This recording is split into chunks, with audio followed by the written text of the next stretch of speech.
mengenai kita ada punya komitmen dalam pembelajaran hari ini. Yang pertama, tujuannya agar pembelajarannya dilancarkan. Kita harus menjaga ketertiban dalam kelas dan aturan-aturan yang terkait dalam pembelajaran, ya, dan kerjasamanya dalam kelompok nantinya. Oke, untuk kita sebelum lanjut, sekarang Ibu absen dulu ya. Kita semuanya berapa orang? 30 orang. Ya, hadir semua? Hadir semua. Alhamdulillah semuanya semangat tentang belajar. Karena Miss Rasa pasti pelajaran sosiologi menyenangkan enggak? Iya. Oke. Alhamdulillah semuanya hadir. Nah, untuk menunjukkan jiwa nasionalisme kita, hari ini kita akan bersama menyanyikan dulu lagu nasionalisme kita, lagu Bagi Negeri. Ya. Oke, sebelumnya silakan semuanya berdiri. Silakan ikuti ya nyanyi yang di depan ini dengan semangat.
Jiwa nasionalisme kita dalam pembelajaran, karena kita adalah seorang pelajar yang terintegrasi dengan nilai sampai religius dan juga ada nasionalisme kita.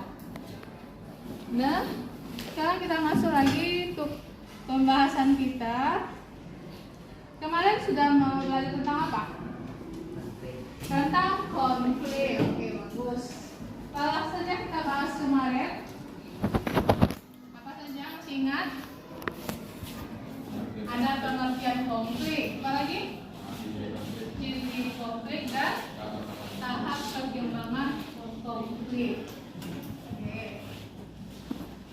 Nah, masih ingat apa pengertian konflik? Ada yang tahu? Ada yang tahu? Coba Iqbal mengulang kembali apa pengertian konflik? Proses sosial yang dilakukan oleh dua orang atau lebih dengan tujuan untuk menghasilkan pihak tersebut atau memiliki rasa benci terhadapnya. Dengan tujuan untuk menyingkirkan lawan. Pernah mengalami konflik? Karena dari situ kita bisa pahami tentang pengertian konflik, ciri-ciri konflik apa ya. Dan untuk tujuan pembelajaran hari ini itu diharapkan Anda nanti bisa menguraikan tentang yang sesuai dengan indikatornya, yaitu menguraikan penyebab terjadi konflik dan mengkaji teori konflik ya. Nah, sebelum kita masuk belajar biar semuanya semangat, Miss ada video motivasi belajar biar kita bisa memaknai betapa pentingnya sebut belajar tersebut ya, betapa tingginya nilai kita kalau kita dibandingkan orang yang tidak belajar. kita dengar sama. Silakan disimak. IQ itu penting nggak sih? Kecerdasan itu penting nggak sih? Tentu saja penting. Kecerdasan itu penting. Pengetahuan itu jelas penting. Tapi ada yang lebih penting daripada IQ. Dan yang lebih penting daripada IQ adalah I can. Yes, your I can is much more important than your IQ. Kemauan kamu itu jauh lebih penting daripada kecerdasan kamu. Buat apa jadi orang paling pintar? Buat apa jadi orang paling cerdas? Buat apa jadi orang yang paling tahu segalanya? Tapi dikit-dikit gak mau. Disuruh action gak mau, suruh kerja gak mau, suruh belajar gak mau, suruh usaha gak mau, suruh mencoba pun gak mau. Gak ada gunanya. Kecerdasan itu gak akan bisa membawa kamu kemana-mana kalau itu tidak disertakan dengan kemauan. Kecerdasan kamu gak akan ada gunanya kalau kamu hanya duduk diam dan gak pernah ambil tindakan. Tapi sebaliknya, walaupun kamu bukan yang paling pintar, walaupun kamu bukan yang paling cerdas, walaupun kamu bukan orang yang paling tahu segalanya, tapi kalau kamu punya kemauan yang luar biasa, kamu punya kemauan yang begitu besar, mau mencoba, mau belajar, mau take action, mau bangkit dari kegagalan, mau berproses, mau mengakui kesalahan, mau memperbaiki kesalahan, mau berjuang. Kemauan itu akan membawa kamu jauh melebihi orang-orang yang cerdas, tapi dikit-dikit nggak mau. Jadi ingatlah, it's not just about IQ, but it's about I can. Dan hari ini saya ingin menantang kamu. Kalau selama ini kamu meluangkan begitu banyak waktu untuk mengupgrade kepintaranmu, hari ini saya ingin menantang kamu, luangkan waktu juga untuk mengupgrade mindset dan hatimu. Have faith, be possible, take action, dan yakinlah. Yakin bahwa kamu mampu, yakin bahwa kamu pasti bisa, yakin bahwa kamu sanggup menerobos keterbatasan dalam hidupmu. Mimpi itu harus turun ke hati, baru turun ke kaki. Tahu aja nggak cukup, kamu juga harus mau. Baru kemauan itulah yang akan menggerakkan langkahmu menuju kesuksesan. Kemauan itulah yang akan membuatmu bertahan di saat begitu banyak cobaan. Kemauan itulah yang akan memaksamu untuk terus berjalan menerobos segala rintangan.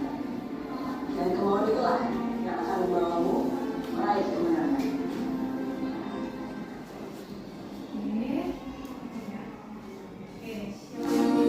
Ya, coba tanggapi. Silakan Donanda.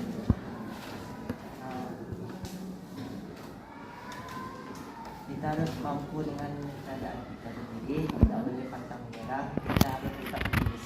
Kita harus tetap optimis ya. Oke, satu lagi bisa Nabila?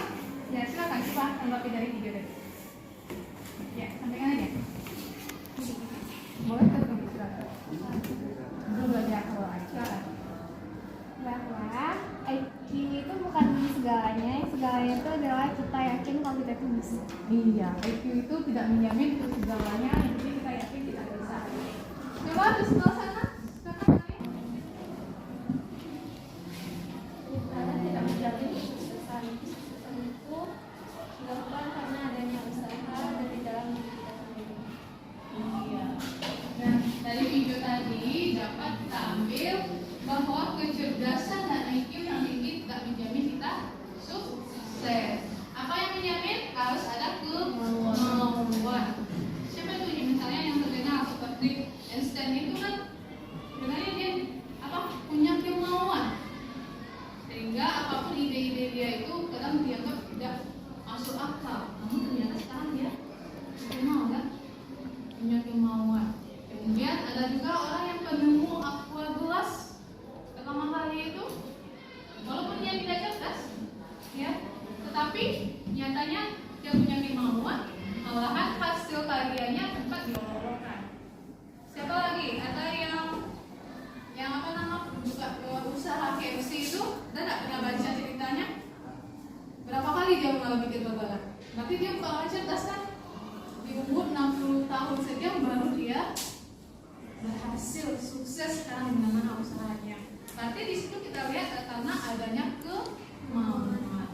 Ya, jadi itu bisa kita ambil IQ yang tinggi atau kecerdasan yang tinggi tidak menjamin kita sukses. Yang menjamin sukses itu adalah adanya kemauan. Mau belajar, mau apa lagi? Berusaha, upgrade diri, ya kan? Nah, itu adalah bentuk kesuksesan yang ada di tengah Anda. Ya kan, kebanyakannya orang walaupun orangnya cerdas, tapi dia tidak punya kemauan. Walaupun IPK-nya kalau kuliah udah 4, tidak punya kemauan untuk berusaha, ya IPK tersebut tinggal diam saja.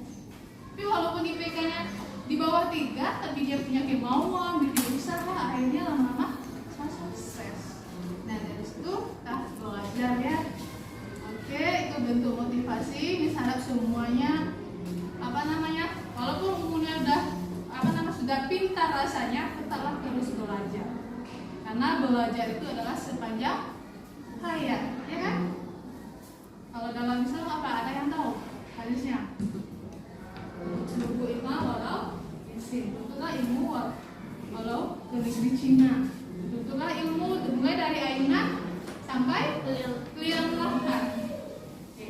Jadi kita belajar. Dan kemudian untuk kita masuk lagi kepada pembelajaran hari ini. Tayangkan dulu video ada kasusnya, silakan kita analisis sesuai dengan tujuan pembelajaran kita. Tipis, kolaborasi baru communication. Oke, sekarang kita berangkat dari kasus tersebut. Nah, sekarang tolong amati videonya. Nanti kita akan menganalisis video tersebut, kita kaitkan dengan materi kita. Kerusuhan berdarah yang pernah mengguncang Indonesia. Koran Sindu, Rabu, tanggal 18 April tahun 2018 pukul 7 waktu Indonesia Barat. Kerusuhan massa pernah terjadi di beberapa daerah di Indonesia. FOTOIST. Kerusuhan atau huru-hara terjadi ketika sekelompok orang berkumpul bersama melakukan tindak kekerasan terkait perlakuannya. Dianggap tidak adil ataupun sebagai upaya penentangan terhadap sesuatu. Penyebab kerusuhan beragam, mulai buruknya kondisi ekonomi, penindasan pemerintah terhadap rakyat, hingga konflik agama atau etnis. Berikut ini kerusuhan yang pernah mengguncang Indonesia. Sebelumnya, bagi sahabat yang belum subscribe, silakan klik tombol subscribe dan tombol lonceng agar tidak ketinggalan video menarik lainnya, dan itu gratis. 1. Kerusuhan Sampit. 3 tahun setelah kerusuhan Mei tahun 1998, sebuah kerusuhan baru hadir. Di Kalimantan Tengah, terutama kota Sampit, kerusuhan antara dua kubu etnis berakhir dengan mengerikan. Setidaknya ratusan warga meninggal. Penyebab dari kerusuhan antara etnis Madura dan Dayak ini masih simpang siur. Hampir sama dengan kerusuhan di Sampit, kerusuhan Sabas yang terjadi pada tahun 1999 ini disebabkan oleh pergesekan antara suku Pendatang dengan suku Pribumi, yaitu antara suku Melayu dan Dayak dengan suku Madura. 3. Kerusuhan Poso. Kerusuhan Poso adalah rangkaian kerusuhan yang terjadi selama 3 bulan. Kerusuhan pertama terjadi pada 1998 hingga berlanjut di 2000 sebanyak 2 kali. Kerusuhan ini membuat stabilisasi Poso dan kota sekitarnya jadi anjlok. Dan dua kerusuhan sebelumnya kerusuhan yang terjadi di Poso dipicu oleh masalah agama. Dua agama besar di Poso, Islam dan Kristen, saling adu kekuatan dan merasa menang. 4. Kerusuhan Tanjung Priok. Kerusuhan parah terjadi di kawasan Tanjung Priok pada 1984. Kerusuhan yang diakui sengaja dipicu ingin menimbulkan dampak untuk Amerika. Bangunan di kawasan Tanjung Priok banyak dirusak dan akhirnya terbakar. Dalam kejadian itu setidaknya ada 24 orang warga yang tewas ditembak, lalu 9 lainnya terbakar oleh api. 5. Kerusuhan di Lampung 1999. Konflik yang ada kaitan dengan agama terjadi di Ambon sekitar tahun 1999. Konflik ini akhirnya meluas dan menjadi kerusuhan grup antara agama Islam dan Kristen yang berakhir dengan korban meninggal dunia. Orang-orang dari kelompok Islam dan Kristen saling serang dan berusaha menunjukkan kekuatannya. 6. Kerusuhan Ahmadiyah Lombok. Kasus konflik kekerasan Ahmadiyah Lombok atau Transito Mataram antara kurun waktu 1998 sampai 2006. Dalam kasus itu ditemukan 9 korban meninggal dunia, 8 luka-luka, 9 gangguan jiwa, 379 terusir, 9 dipaksa cerai, 3 berhiburan, 61 di sekolah, 45 tersulit membuat KTP, dan 322 dipaksa keluar dari Ahmadiyah. Kemudian konflik lain yang berlangsung 3.000 kali penyerangan yang masih punya 8 tahun warga dari pengungsian. Cakupan konflik ini mencapai 4 wilayah provinsi, yakni Lombok Timur, Lombok Tengah, Lombok Barat, dan Kota Mataram. Kasus itu mengakibatkan 11 tempat ibadah dan 114 rumah rusak dengan 64,14 hektar tanah terlantar, 25 tempat usaha rusak, dan ratusan kata benda rusak dan dijarah. Kerusuhan Lampung Selatan, kasus konflik kekerasan di Lampung Selatan mengakibatkan 14 korban meninggal dunia, belasan luka parah, dan 1.700 warga mengungsi. Kekerasan ini berlangsung selama 3 hari dari tanggal 27 sampai tanggal 29 Oktober tahun 2012. Cakupan luas konflik meliputi 2 kecamatan, yakni Kalianda dan Lipanji. Total kerugian akibat konflik itu mencapai 24,88 hingga 532 rumah rusak dan dibakar. Dan itu adalah konflik-konflik yang pernah terjadi di Indonesia. Semoga untuk kedepannya tidak ada lagi terjadi konflik. Kita semua saling menghormati dan menghargai satu sama lainnya agar menciptakan kedamaian dimanapun berada. Terima kasih. Ya,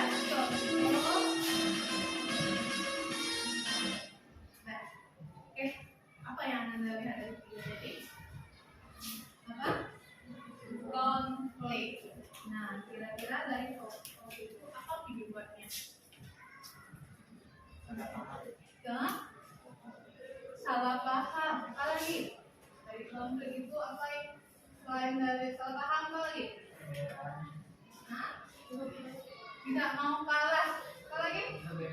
Perbedaan. Oke. Nah, jadi sana kita akan mengambil tentang bagaimana konflik ini, bagaimana tanggapannya mengenai konflik tersebut. Siapa bisa beri tanggapan? Bisa kali? Menanggapi tentang video ini?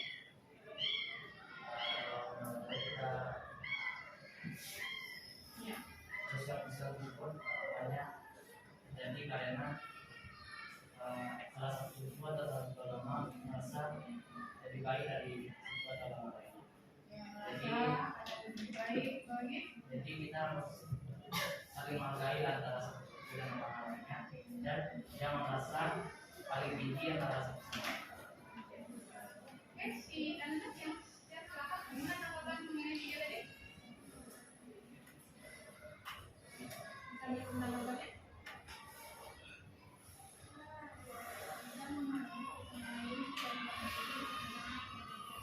Iya, diharapkan bisa saling menghargai supaya tidak terjadi kerjasama seperti video tadi ya. Oke, ada lagi tambahannya mau menanggapi? Renata mau menanggapi boleh? Silakan.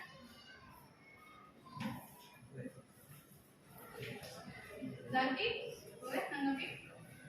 Ya, ada. Oke, dari video tadi banyak berbagai macam konfliknya ya.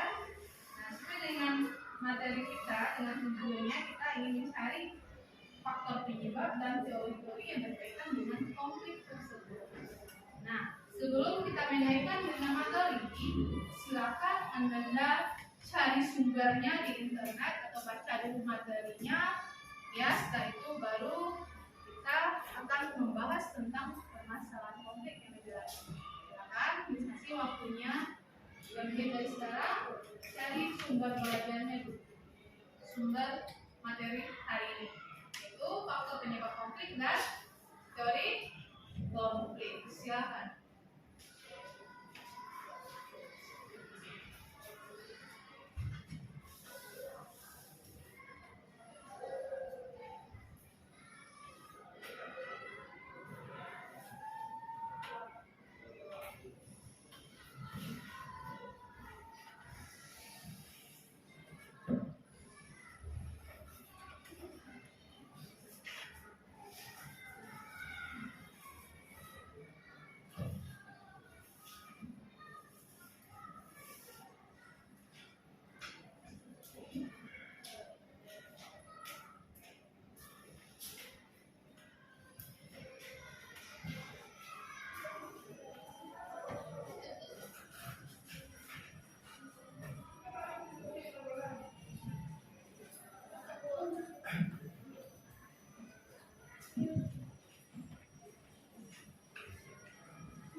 kakaknya.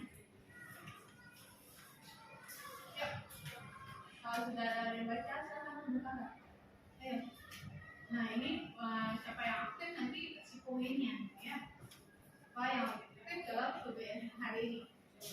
Dan siapa lagi? Yuk, tunjuk tangan. Sekarang Dema udah ketemu? Sudah dapat sumbernya? Belum. Siapa yang sudah dapat sumbernya? Coba angkat tangan. Sudah. Coba yang angkat tangan siapa yang sudah dapat sumbernya? Belum dapat? Belum ketemu? Sudah? Nah, ini sudah ketemu bahannya?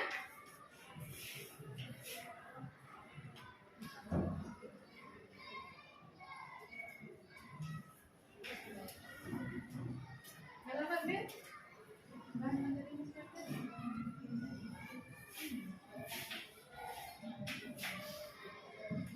Sudah kan? Sudah, Arif? Sudah? Belum?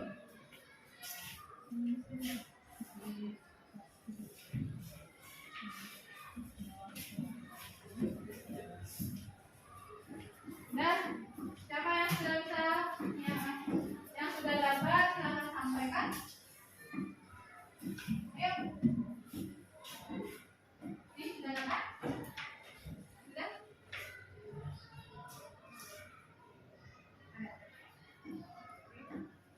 Oke, bisa disampaikan tentang faktor penyebabnya. Alino ya. Panggilannya siapa? Alfa ya sekarang apa?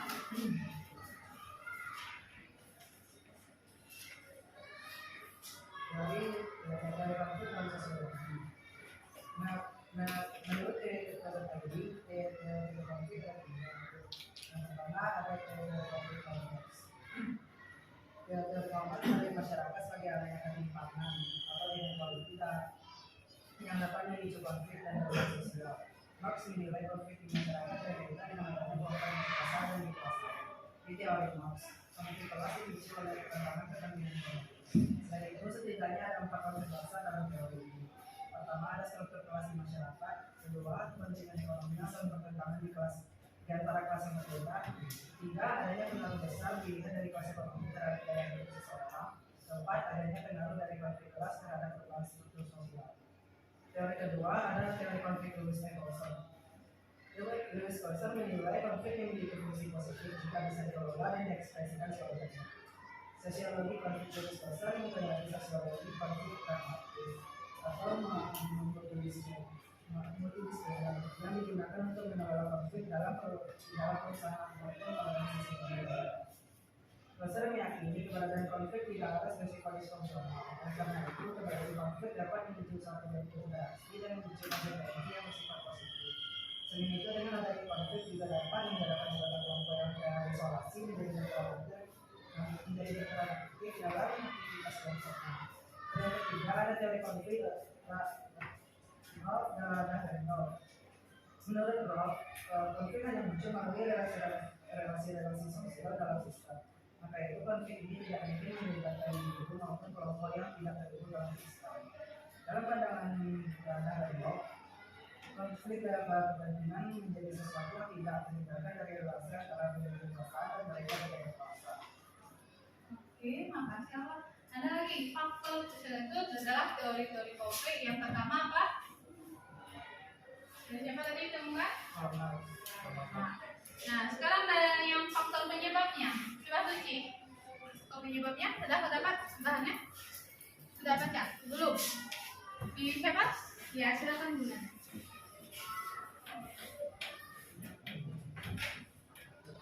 Iya, faktor penyebab konflik. Faktor penyebab konflik ya. Siapa terjadinya konflik?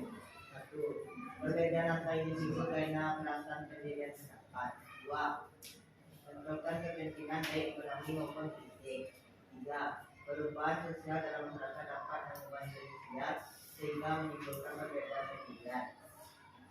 Sebab terjadinya konflik secara umum. Satu, adanya perbedaan kepribadian di antara mereka yang disebabkan dengan adanya perbedaan latar belakang kebudayaan agama dan bangsa. Dua, adanya perbedaan pendirian antar individu sehingga terjadi konflik antara mereka.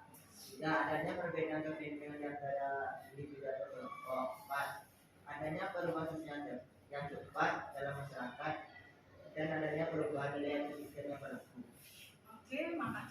Nah, ya untuk penyebab yang sudah ditemukan oleh Leonardo, kemudian teori yang sudah disampaikan oleh Alfa. Nah, sekarang kita menelusuri tentang sesuai dengan petunjuk LKPD mengarah kepada permasalahan.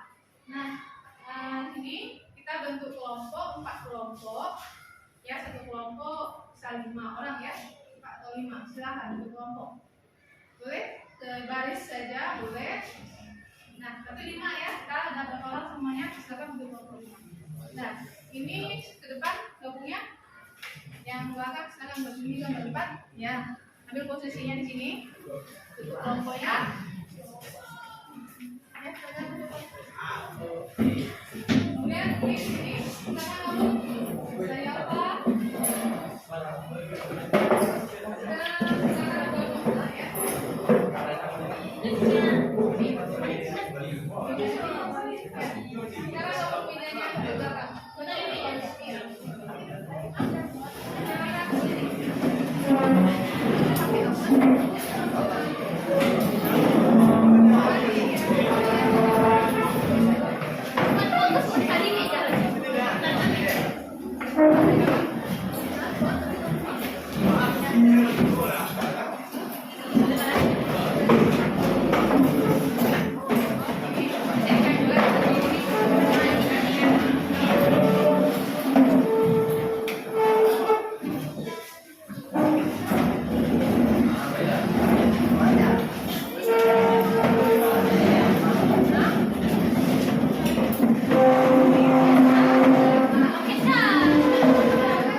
Nah, di sana kan ada gambar.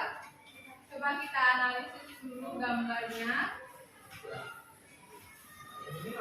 Nah, makanya kita kan diskusi nanti.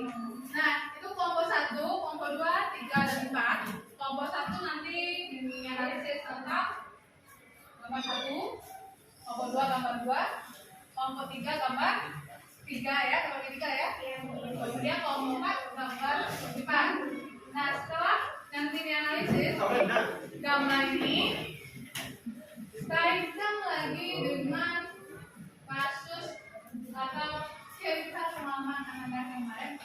Cari, kan udah pasti disebutkan yang pada umumnya rata-rata mengalami konflik. Nah, nanti silakan cari kira-kira apa saja faktor penyebabnya. Kemudian kaitkan dengan teorinya. Tadi kan udah mencari sumber belajarnya kan? Materinya kaitkan. Oke, bisa paham? Jadi langkah pertamanya analisis gambar dulu. Yang kedua nanti baru pengalaman kasus masing-masing atau masalah konflik masing-masing. Oke, silakan bekerja dari sekarang.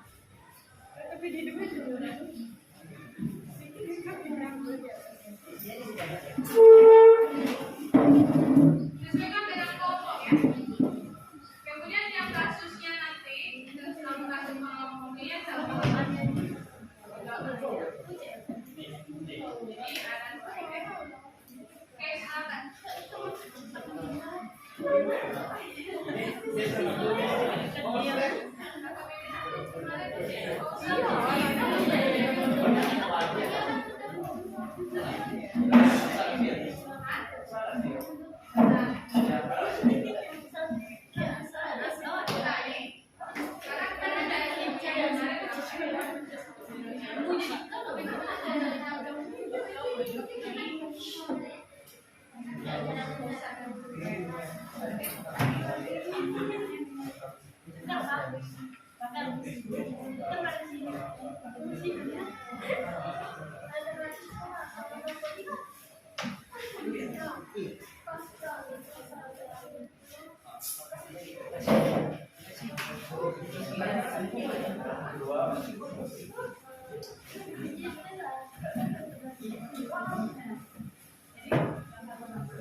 Jadi kumpul dua ya.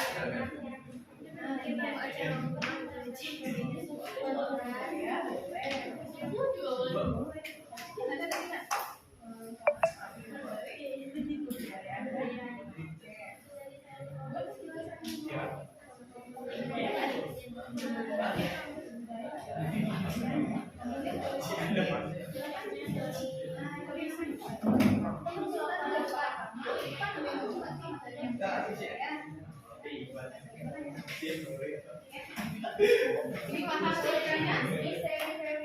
Teorinya nanti baca materi tadi. Nah, ya baca. Cocokkan. Teori mana yang cocok? Buat penjelasan atau alasan yang apa nih? Maksudnya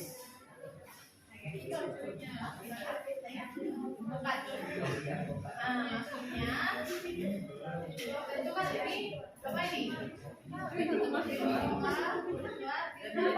Penyebabnya.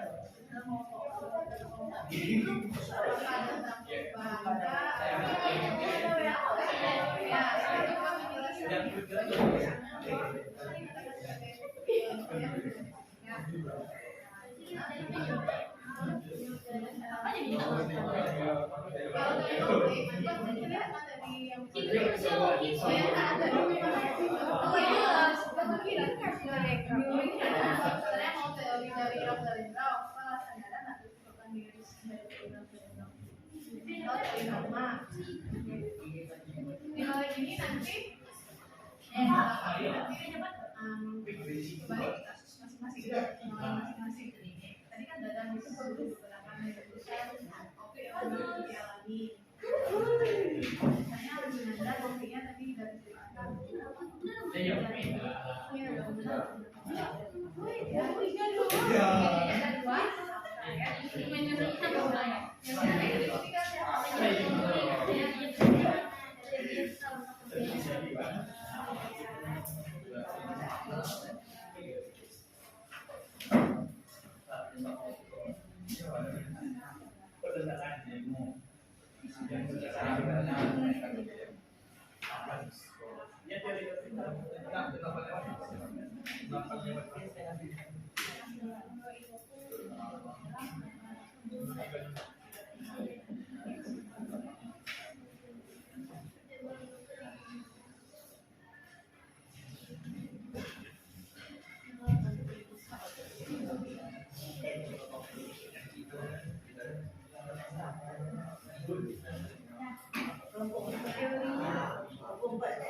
Bisa menyemukakannya. Yuk, kalau sudah ada yang baca, silahkan bukakan. Ayo. Nah ini siapa yang aktif nanti kasih poinnya, ya. Siapa yang aktif dalam UTM hari ini? Ya siapa? Ayo, tunjuk tangan. Silahkan daripada dulu. Sudah dapat sumbernya? Belum. Siapa yang sudah dapat sumbernya? Coba angkat tangan. Nah, siapa? Coba yang angkat tangan siapa yang sudah dapat sumbernya? Belum dapat? Belum ketemu? Sudah? Nah, ini sudah ketemu bahannya?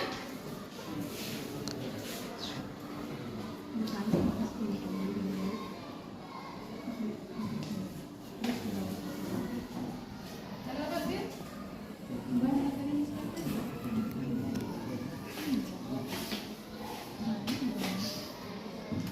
Udah kan? Udah, Bin? Sudah? Belum?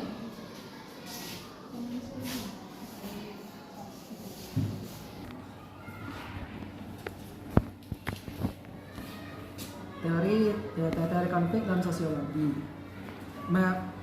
Menurut teori.id, teori konflik ada 3. Yang pertama ada teori konflik Karl Marx.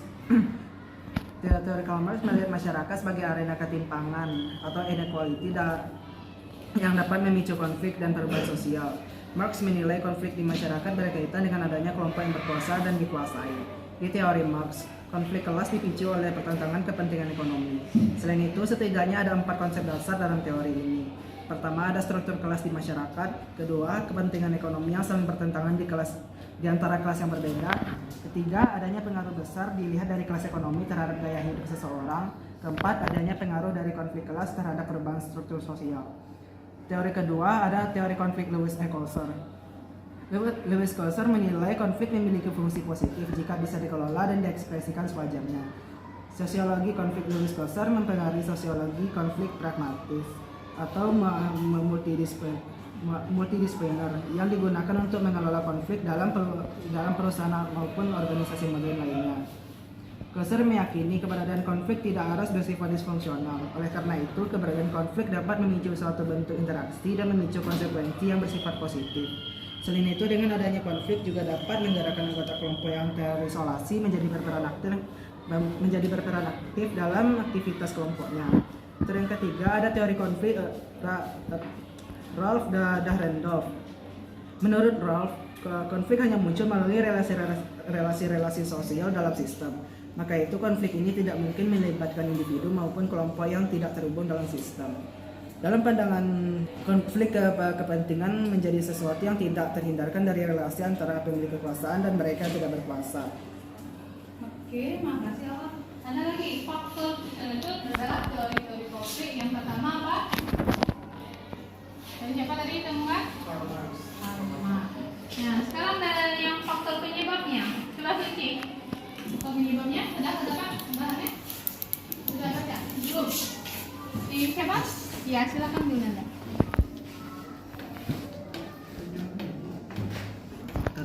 Iya, faktor penyebab konflik. Faktor penyebab konflik sosial. Sebab-sebab terjadinya konflik. 1. Perbedaan antara individu karena perasaan pendirian pendapat. 2. Bentrokan kepentingan baik ekonomi maupun politik. 3. Perubahan sosial dalam masyarakat dapat mengubah nilai sosial sehingga menimbulkan perbedaan pendirian. Sebab-sebab terjadinya konflik secara umum. 1. Adanya perbedaan kepribadian di antara mereka yang disebabkan dengan adanya perbedaan latar belakang, kebudayaan, agama, dan bahasa. 2. Adanya perbedaan pendirian atau perasaan antar individu sehingga terjadi konflik di antara mereka. 3. Adanya perbedaan kepentingan di antara individu atau kelompok. 4. Adanya perubahan sosial yang cepat dalam masyarakat dan adanya perubahan nilai atau sistem yang berlaku. Oke, makasih Bu Nanda ya, itu faktor penyebab yang sudah ditemukan oleh Bu Nanda, kemudian teori yang sudah disampaikan oleh Alfa. Nah, sekarang kita menelusuri tentang sesuai dengan petunjuk LKPD mengarah kepada permasalahan. Nah, sini kita bentuk kelompok, 4 kelompok. Ya, satu kelompok bisa 5 orang ya, 4 atau 5. Silakan bentuk kelompok. Boleh? Sebaris saja, boleh. Nah, berarti 5 ya. Kita ada berapa orang semuanya? Silakan bentuk kelompok 5. Nah, ini ke depan gabungnya. Yang belakang sekarang gabungnya ke depan. Ya. Ambil posisinya sini. Ya.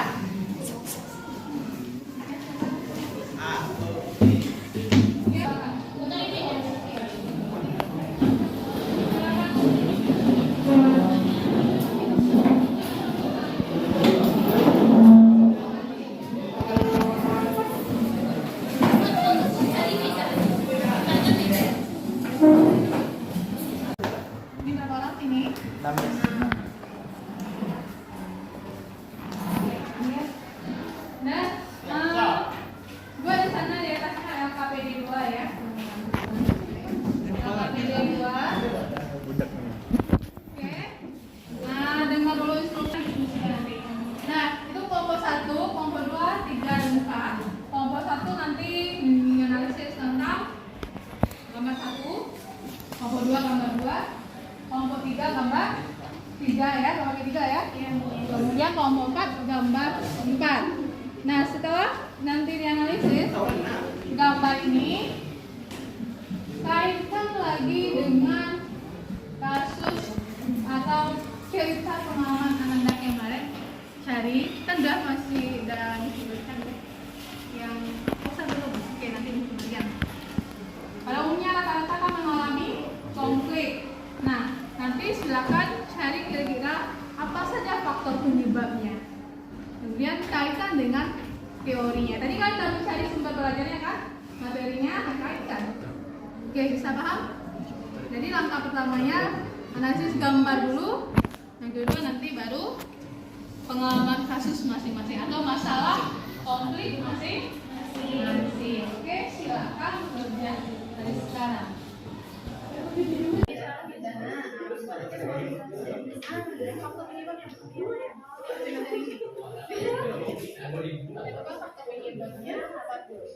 Kalau apa misalnya kalau tadi ada buat yang kita kan semuanya ada konflik. Nah, itu sebenarnya di sini teorinya itu analisis konflik berdasarkan pengalaman ya. Teorinya apa?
selesai ya.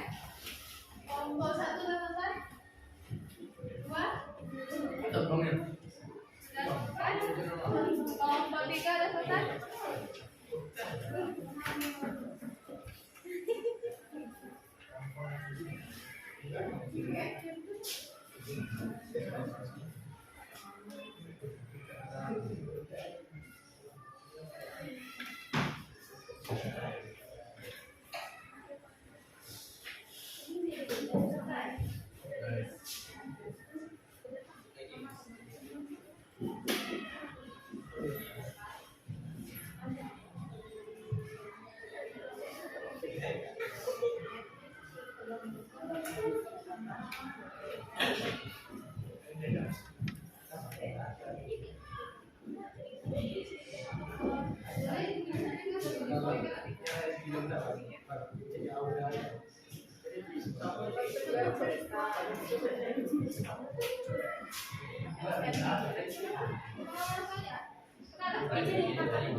Dah.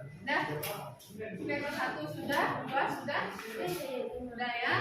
3 kayak bentuk saya 4 udah selesai kan? Nah, sekarang kita mau coba lagi hasil diskusi kelompoknya ke depan. Dari kelompok siapa mulai dulu?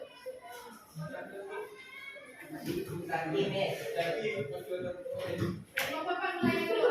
Oke, sekarang kelompok Bapak.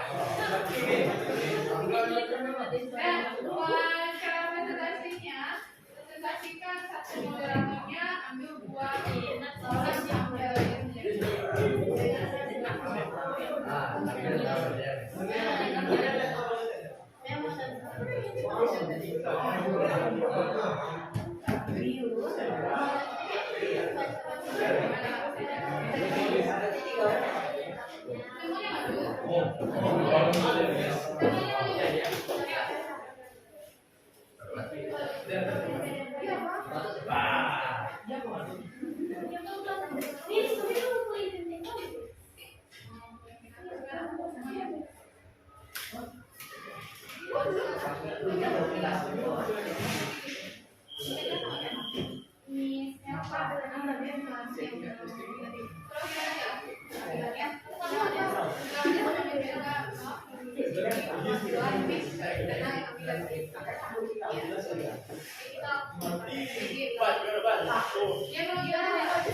Assalamualaikum.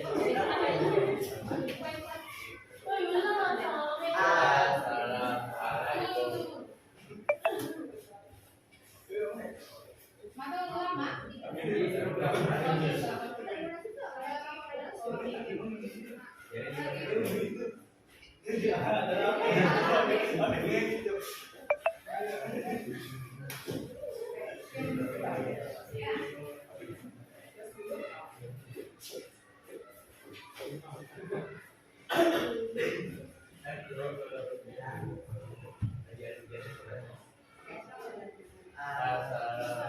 Assalamualaikum warahmatullahi wabarakatuh. Silakan Zaki. Kami dari kelompok 4 yang mempresentasikan hasil diskusi kami. Saya Zaki sebagai moderator. Bajunya kasih. Iya, dia. Yang pertama itu tentang konflik yang akan dibacakan oleh Nabil. Kepada Nabil.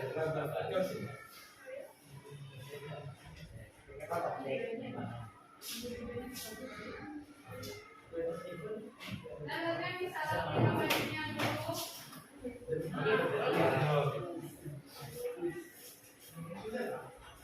Konflik yang nomor adalah penyebabnya berbeda pendapat antara masyarakat dengan pemerintah sehingga terjadinya demonstrasi.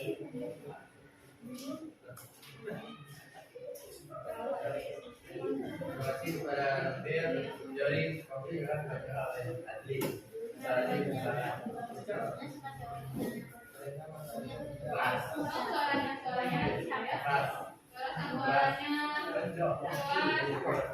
ini penilaian komunikasi menyampaikan hasil yang dipresentasikan.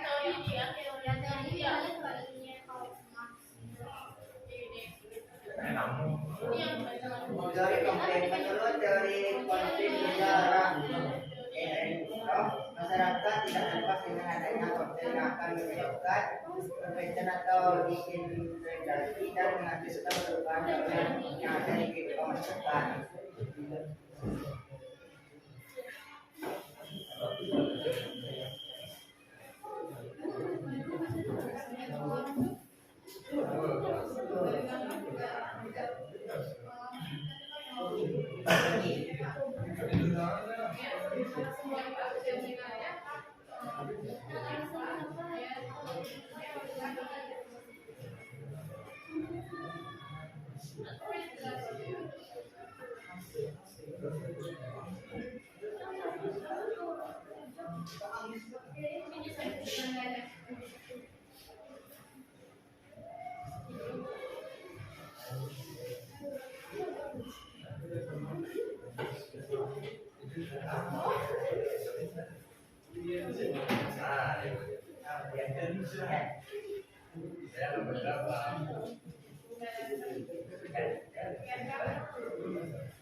Dari pengalaman saya pernah melihat terjadinya tawuran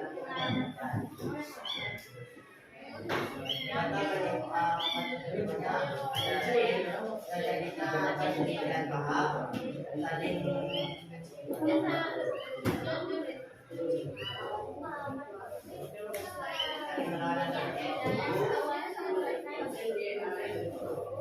dan tidak mau saling mengalah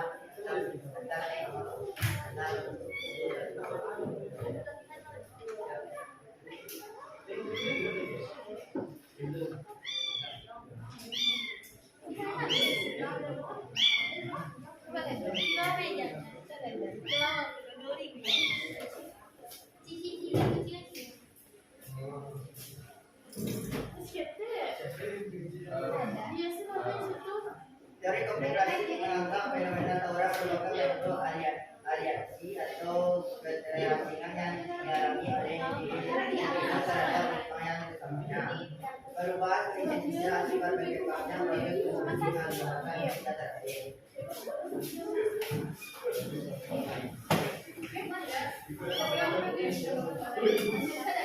Apakah ada yang ingin bertanya? Sekarang kalau ada yang mau bertanya, mau 1, 2, 3, silakan. Ini baca tentang gambar nomor 4. Ya, ada yang mau tadi? Ada yang mau tanya, silakan.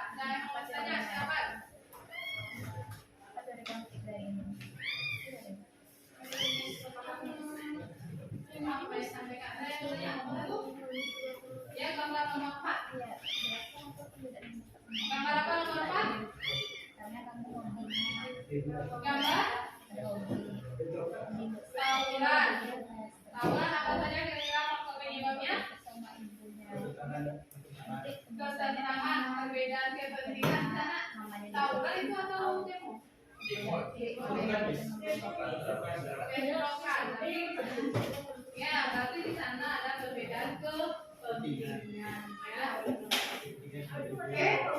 Ada lagi yang mau menambahkan, menanggapi? Oke, sekarang simpulkan.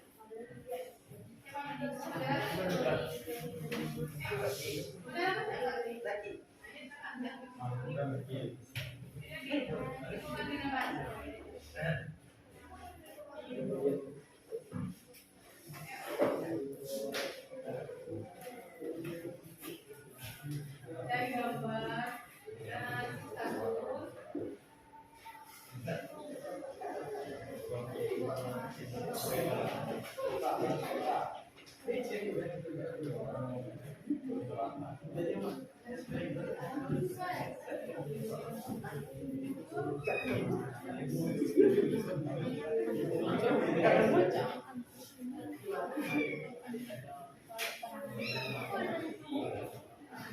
Jadi sebenarnya dapat dari gambar ini adalah perubahan ini bisa menyebabkan berbicaranya ada perbedaan pendapat masyarakat atau mahasiswa dengan pemerintah yang menyebabkan lingkungan ini bisa hancur sehingga terjadi kerusuhan dan bisa juga menyebabkan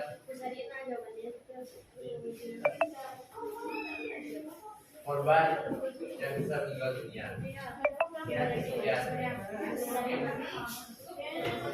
Sekian dari grup kami. Salam akan lebih baik di lain waktu. Wassalamualaikum warahmatullahi wabarakatuh. Waalaikumsalam warahmatullahi wabarakatuh. Oke, kasih aplaus buat kelompok 1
tentang konflik sosial dengan melihat atau mendiskusikan gambar dan menganalisis penyebab konflik dan teori konflik yang dapat dilihat dari gambar tersebut, lalu juga menganalisis kasus konflik mengenai pengalaman yang pernah dilalui. Baiklah, sebelumnya kami akan memperkenalkan diri terlebih dahulu. Perkenalkan, nama saya Taurik Muntas sebagai moderator.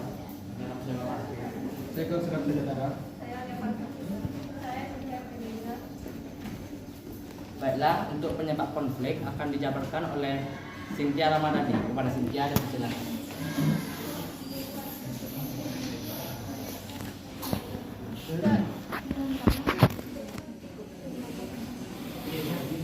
Teori konflik dari gambar pertama itu adalah teori konflik Weber dari Zentrational dan Jory Darendorf, kontrol alat produksi.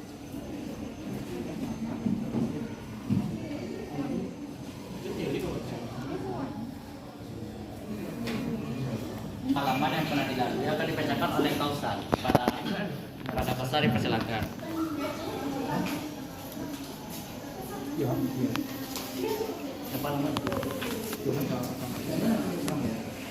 Nah, dari gambar pertama, kita analisiskan bahwa pertama, konflik itu sebenarnya terjadi karena adanya suatu pertentangan terhadap ketidaksetujuan ketentuan pemerintah yang mampu memberikan serta menciptakan ketidaksenjangan secara konflik untuk masyarakat yang dari sana, yaitu di Jawa Timur. Nah, jadi sebuah demonstrasi kenaikan harga BBM dan juga revisi UMK yang akan mengganggu aktivitas masyarakat di situ, terutama lagi untuk tenaga kerja serta angkatan kerja, itu orang-orang berusia berproduktif. Nah, daya analisis pengalaman sendiri itu adalah pertama adalah kesalahan paham, ketetapan yang merugikan masyarakat serta penyimpangan dalam situasi ekonomi.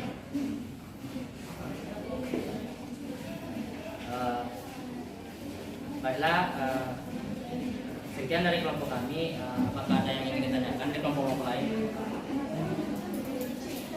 Silakan kelompok lain ada yang bertanya, silakan. Bagaimana? Ini gambar satu itu tentang apa? Demo. Demo. Apa kira-kira penyebabnya?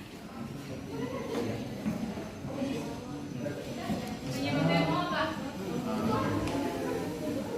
Perbedaan pendapat. Perbedaan pendapat antara masyarakat dengan pemerintah. Beda masyarakat, pendapat masyarakat dengan pemerintah. Oke, apa lagi? Ada lagi? Perbedaan kepentingan masuk nggak? Ya, Masuk. Oke, ada lagi yang mau beri tanggapan? Sudah, kalau tidak ada, berarti sudah paham ya untuk gambar satu dan kasus. Silakan ditutup kelompok satu. Baiklah, sekian dari kelompok kami. Jika kami ada salah, kami akan memperbaiki untuk selanjutnya. Sekian, terima kasih. Assalamualaikum warahmatullahi wabarakatuh. Waalaikumsalam.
majulah konflik. Jadi untuk teori mendasari konflik ini adalah teori dari ilmu psikologi, dari mana teorinya menganggap bahwa konflik dapat terjadi dalam satu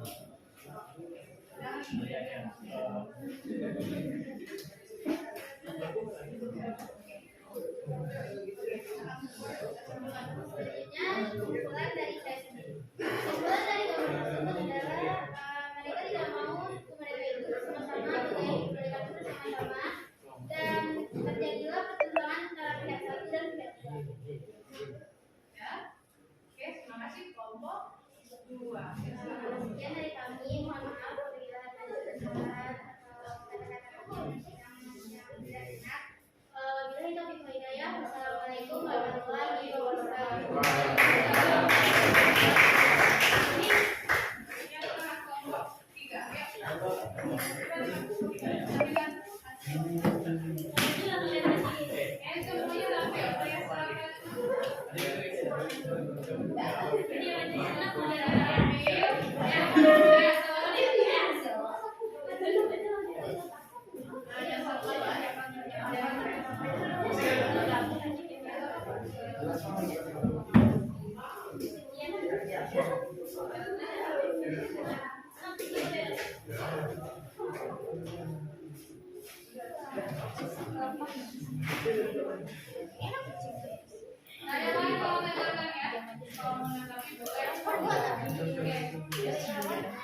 Assalamualaikum warahmatullahi wabarakatuh. Waalaikumsalam warahmatullahi wabarakatuh.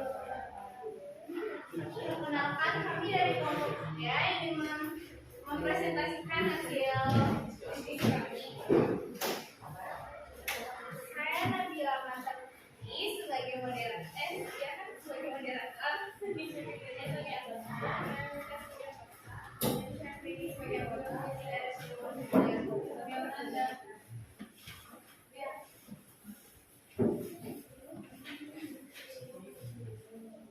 Kelompok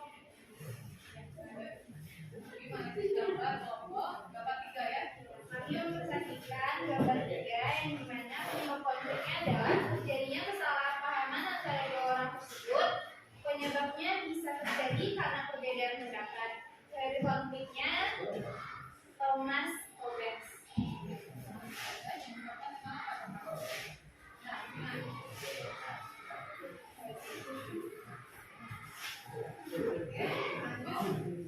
Selanjutnya konflik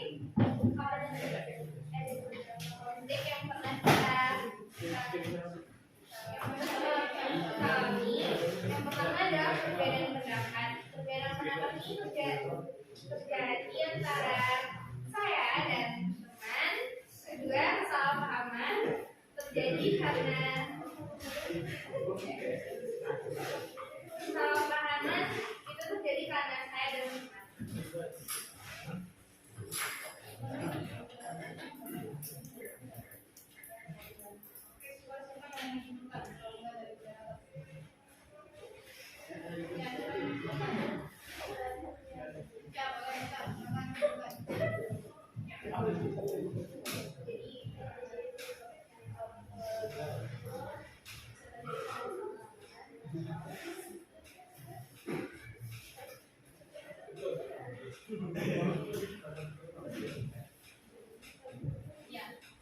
Kesimpulannya, jadi penyebab dari konflik tersebut bisa terjadi karena perbedaan pendapat atau terjadi karena adanya pertentangan antara teman dengan teman yang lainnya. Sekian dari kelompok kami. Apabila ada kesalahan, mohon dimaafkan. Assalamualaikum warahmatullahi wabarakatuh.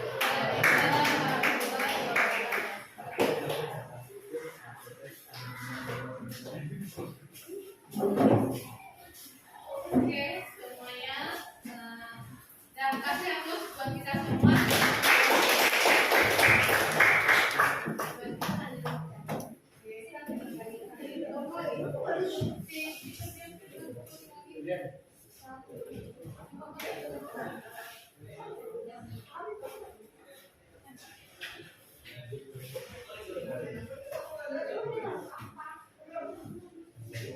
Nah, sekarang silakan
Nah, dari apa yang kita pelajari, yang mana tadi materinya yang boleh dipahami? Ada yang belum paham, coba silakan tanya.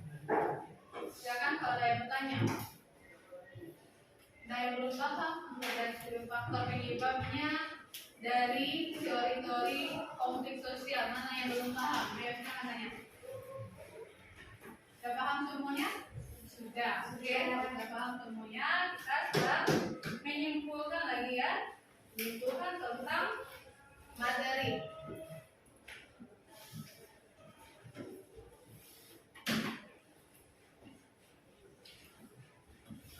Ya, kita simpulkan bersama. Nah, faktor-faktor penyebab konflik ini menurut Sujono Soekarto, yang pertama apa? Perbedaan antar individu. Apa katanya? Setiap manusia memiliki kepribadian, pandangan, dan perasaan yang berbeda satu sama lain. Yang kedua, perbedaan kebudayaan tadi kita bukan juga ya. Gimana apa itu perbedaan kebudayaan? Kepribadian sedikit dibantu oleh kelompoknya. Kemudian yang ketiga, perbedaan kepentingan setiap individu. Apa namanya? Nah, setiap individu tentu memiliki kebutuhan yang kepentingan berbeda. Itu perbedaan kepentingan. Yang keempat apa? Perubahan sosial. Apa penjelasannya? Nah, masyarakat akan selalu mengalami perubahan. Yang mana perubahan itu tidak semua masyarakat mampu menerima perubahan tersebut. Contohnya bisa kita lihat. Sekarang kan canggih teknologi ya, nah, canggih teknologi. Ada nggak konflik muncul perbedaan karena dari perubahan itu antara orang tua dengan anak? Ya, saya dalam menggunakan smartphone ya, yang buat kenal seorang anak sibuk menggunakan itu. Kemudian orang tua gimana tanggapannya? Merasa orang diabaikan. Dari misalnya ada yang mau disuruh atau diperintahkan, sekarang tunggu sebentar. Ya ada seperti itu. Itu adalah akibat dari perubahan sosial. Nah, selanjutnya, nah ini teori konflik ada berapa? Ada 3 tadi ya, ketemu. Yang pertama, coba silakan tulis. Jelas tulis. Drop dan drop. Ya, apa coba kita nyimpulkan? Jelas tulis. Arah dari drop yang kami ya. Yang isinya setiap masyarakat tunduk pada proses perubahan sosial terdapat di mana-mana. Lalu setiap masyarakat memperlihatkan konflik dan ketentangan. Selanjutnya setiap dalam masyarakat memberikan kontribusi terhadap disintegrasi dan perubahan. Lalu setiap masyarakat didirikan oleh adanya penugasan jumlah kecil orang terhadap jumlah besar lain. Oke, kemudian dari teori karma, coba yang suci coba suci nampak sih? Karma beda. Karma bagian ya ini nama apa? Apa kata karma? Belajar. Coba kita jelas ya. Sekarang kita bicara memadukan konsepsi mendasar dan kelas masyarakat yang berjuangnya. Juga konsepsi ya tentang kelas. Jadi karena ini lebih pada kelas. Kemudian Mas Winter, coba dari Pak, sangat dari Pak.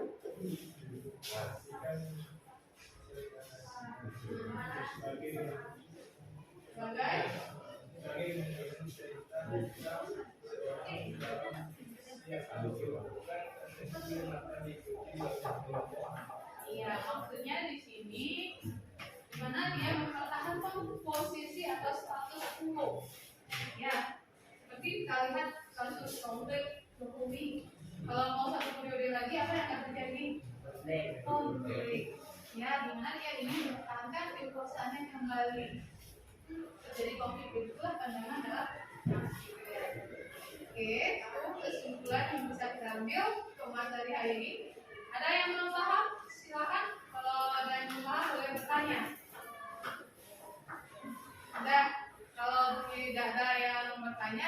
semuanya sudah paham. Nah, sekarang kalau sudah paham, kita adakan kuis.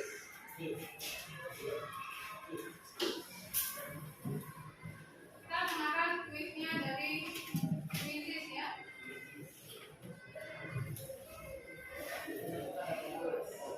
Nah,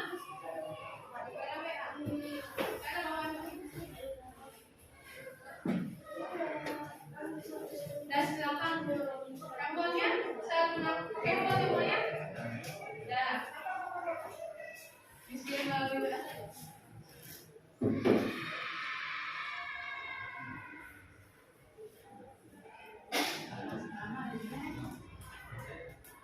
Oke, tuliskan.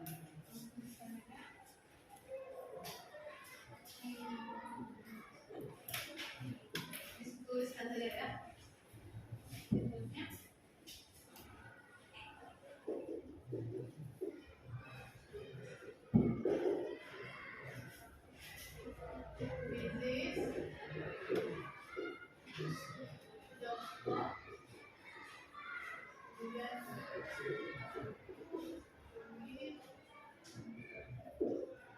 Ini tanda tanya ya, kemudian DC sama dengan 379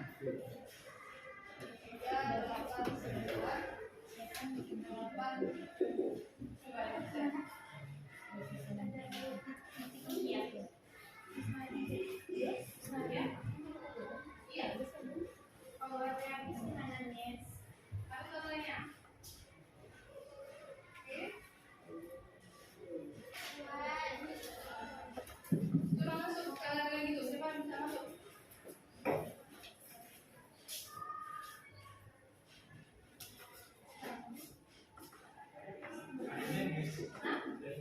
Jaringan.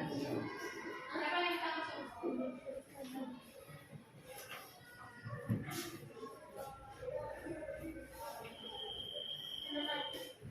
Iya, tandanya kecil. Siapa yang sudah bisa masuk?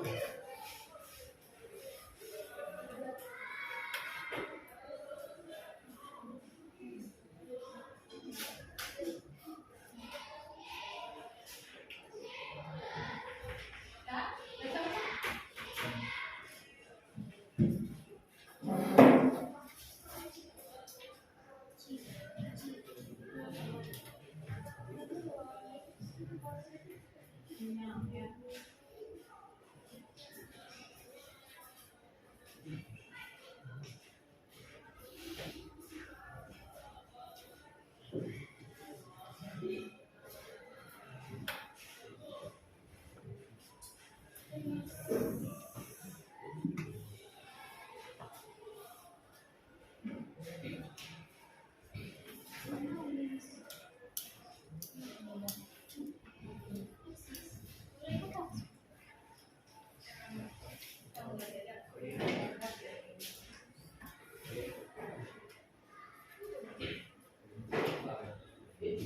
Ya, mulai ya.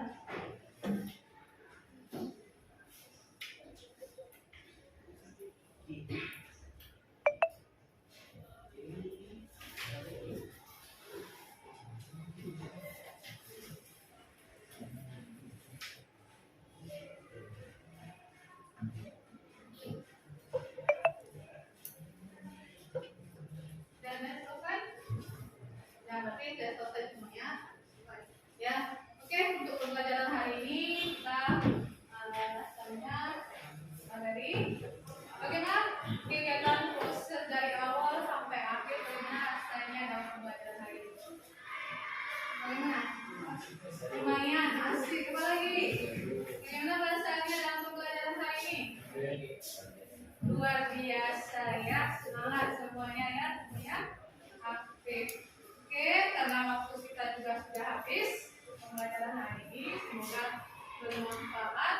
Nah, untuk materi selanjutnya nanti kita akan membahas tentang pembacaan komplit. Silakan nanti dibaca dan dipelajari ya untuk materi selanjutnya. Oke, untuk menutupi hal pembelajaran hari ini, silakan kelas. Ya, dengan silakan.